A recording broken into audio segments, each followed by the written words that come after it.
Alam menciptakan kemampuan dan keberuntungan melengkapinya dengan kesempatan. Assalamualaikum warahmatullahi wabarakatuh. Salam sejahtera untuk kita semua. Shalom, Om Swastiastu, Namo Buddhaya, salam kebajikan. Yang terhormat Bapak Ibu Dewan Juri serta teman-teman yang kreatif dan inovatif. Indonesia merupakan negara yang memiliki kekayaan alam pertambangan yang cukup melimpah. Salah satunya pada bidang tambang batubara, wilayah penghasil batubara terbesar berasal dari Pulau Sumatera dan Pulau Kalimantan. Sedangkan daerah lainnya dapat dinyupai walau dengan jumlah yang kecil seperti daerah Jawa, Sulawesi, Maluku, dan Papua. Batubara merupakan batuan sedimen organik yang berasal dari tumbuhan. Dapat terbakar berwarna coklat hingga hitam yang mengalami proses fisika dan kimia sejak pengendapatannya sehingga mengakibatkan pengkayaan karbon. Namun, masih banyak permasalahan yang ditemukan pada kegiatan pertambangan. Berdasarkan laporan kinerja Ditjen Minerba 2019, selama tahun 2015 hingga 2019, total 741 pekerja tambang mengalami kecelakaan kerja saat melakukan aktivitas pertambangan. Dan apabila melihat analisis kecelakaan tambang yang sering terjadi, menunjukkan bahwa faktor utama penyebab kecelakaan tambang diakibatkan oleh ledakan gas metana dan residu hasil campuran gas yang berbahaya.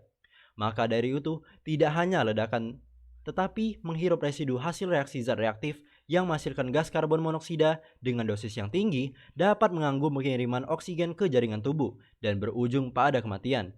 Dan mengapa hal ini sering terjadi? Batubara terdiri dari zat hidrogen, oksigen, nitrogen, dan metana, serta karbon dioksida.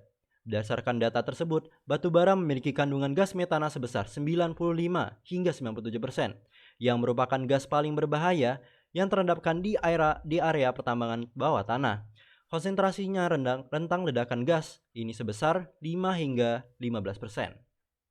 Pada umumnya, digunakan sensor pendeteksi gas metana untuk mencegah terjadinya kecelakaan pada area tambang yang bernama multigas detektor, yang terdiri dari beberapa sensor gas dengan mendeteksi 4 parameter jenis gas, diantaranya oksigen, gas mudah terbakar atau LEL, hidrogen sulfida, dan karbon monoksida.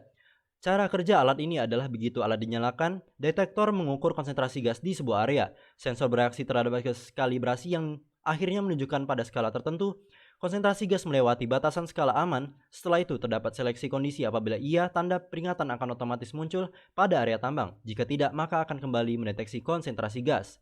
Namun, masih banyak kekurangan pada alat deteksi gas ini. Yang pertama, harganya mahal, pengukuran konsentrasi gas tidak akurat, alat pendeteksi gas bersifat korosif dan reaktif, tidak tahan lama, dan pengukuran tidak stabil.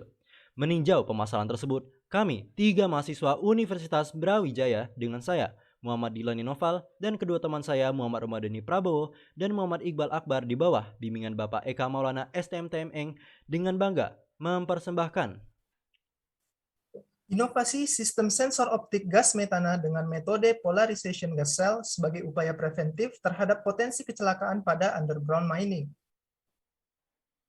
Alat detektor SENSO terdiri dari beberapa bagian komponen pada bagian luar, diantaranya TTGO 332 displays, push button for menu, push button changing display, coupler, buzzer, dan kipas DC. Di dalam box detektor terdapat beberapa komponen seperti sensor, detektor, dan microcontroller. SENSO menggunakan microcontroller ESP32, terdapat baterai LiPo 3000 mAh, sensing gas cell, gas detektor, dan laser diode.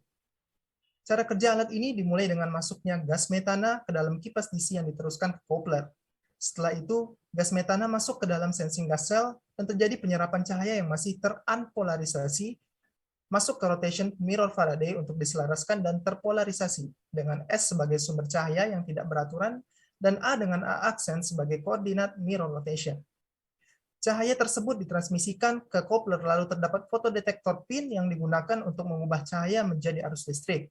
Dua amplifier akan memperkuat sinyal tegangan menjadi nilai 16 bit analog to digital converter atau ADC dan ditransmisikan ke microcontroller. Microcontroller ESP32 akan mengirimkan data nilai digital tersebut menuju host atau monitor yang dijaga oleh pihak penambang yang bertanggung jawab untuk mengawasi keadaan area tambang, seperti layar monitor berikut yang menampilkan grafik dari konsentrasi gas metana yang ada di sekitar tunnel. Dilansir dari IEEE Sensor Journal, terdapat beberapa hasil dan pembahasan yang dilakukan terkait alat ini. Yang pertama yaitu simulasi interferensi. Simulasi interferensi dilakukan dengan tujuan untuk mengukur daya cahaya yang datang, return loss, dan serta round trip insertion loss. Intensitas cahaya interferensi berubah dengan variasi panjang gelombang dan secara negatif mempengaruhi sinyal deteksi. Dari analisis tersebut didapatkan sel gas reflektif tunggal yang umum, pengukuran daya cahaya datang adalah 3,129 sampai dengan 7,432 mW. Perhitungan return loss 41,4 desibel dan pengukuran round trip insertion loss adalah 4,28 desibel. Poin kedua yaitu analisa kalibrasi sensor. Analisa kalibrasi sensor bertujuan untuk mendapatkan nilai konsentrasi gas metana yang akurat dengan cara menempatkan sensor di 4 kamar gas secara bergantian. Untuk meningkatkan akurasi kalibrasi, proses kalibrasi diulang 10 kali secara terus-menerus, dan kesalahan nilai digital didapatkan kurang dari 0,3%. Untuk konsentrasi metana yang sama, nilai selisih maksimum disampel dengan sejumlah konsentrasi metana yang berbeda setelah sel gas penginderaan ditempatkan ke dalam kamar gas seperti yang ditunjukkan pada gambar berikut.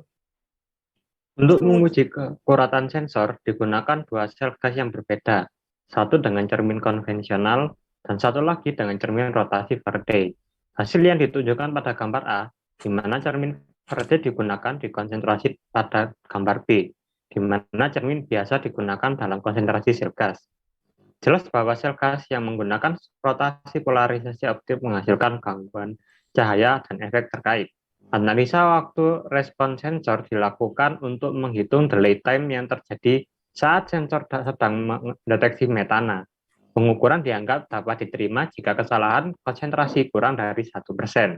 Waktu respon antara konsentrasi awal dan akhir dicatat dan hasilnya ditunjukkan pada tabel 1.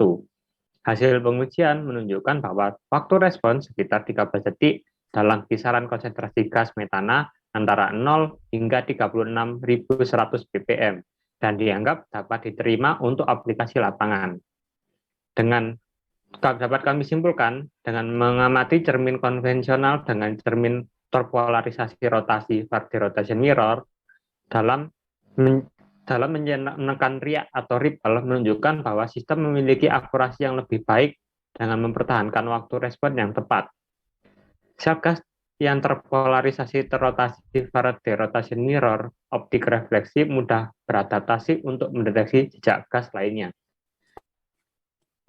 Sekian presentasi kami. Terima kasih atas perhatiannya. Kami kembalikan ke